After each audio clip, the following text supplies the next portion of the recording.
然后那个麦当劳就弄了出来，把它一撒喽，太阳讲的，那麦讲的苦为么？那么现在呢，大家的也苦比俺在心里头天地他嘛，阿妹，你现在快来嘛，你现在嘛，标准的卡拉的呀，人的俺在心里头天那么天地吧，相信他妈不是吧？这。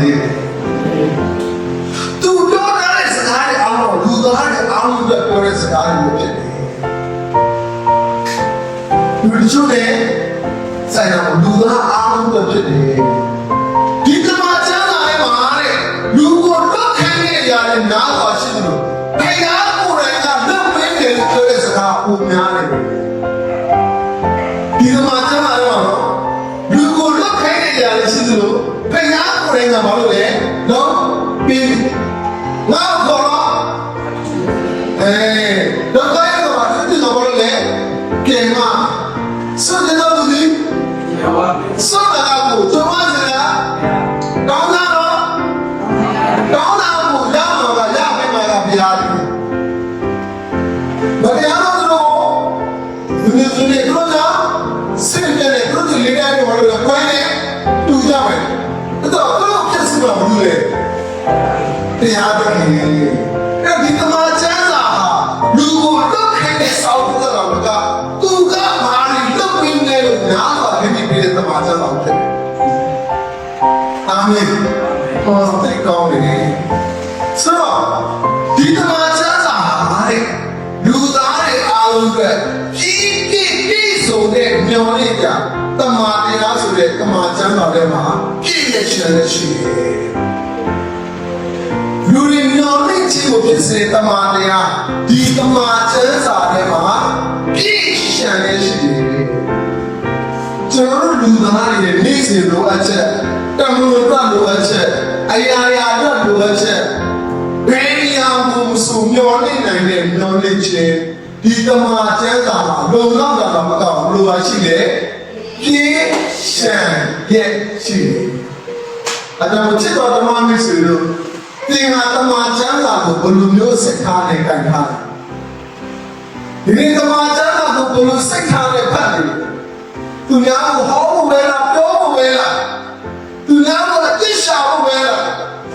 ဒါမှမဟုတ်သူများကိုကျမ်းစာသင်ဖို့ပဲလားဒါမှမဟုတ်ဒါဝိကဲလို့ကိုယ်တော်ပြောတဲ့စကားကိုကိုယ်တော်အောက်မေ့ပါဆိုရဲ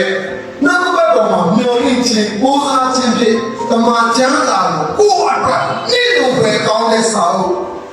ကိုယ်အတွက်ဘိုးမဖြစ်လို့မရတဲ့ဒိဋ္ဌိတော်စာအုပ်ဖြင့်ဆွဲကင်ထားတာပြန်လည်ဆက်စစ်ဖို့ဒီမဒမလေးကြီးပါဒါပေမဲ့ဒီတမန်ကျမ်းစာကိုယ်ခင်ဖို့လို့သူဘာသူတွေလည်းပြားစိတ်ခိုင်းတာမရှိဘူးလားရှိပါတယ်ရှိပါဒါပေမဲ့ဒီနေ့မှာပြောချင်တာကတော့တမန်ကျမ်းစာကျွန်တော်တို့ကလူသားတွေတကယ်မျှော်လင့်နေတယ်ဟာလေလုယာအာမင်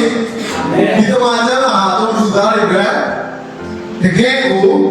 မျှော်လင့်ရဖြစ်တယ်ဆိုတွေ့ရ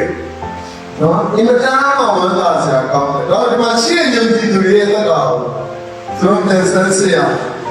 ဒီနေ့ကတော့တမန်ကျမ်းစာတွေအများကြီးလွတ်ရအောင်ရလိမ့်မယ်ဘုရားဟောချက်တွေအများကြီးလည်းသင်နားထောင်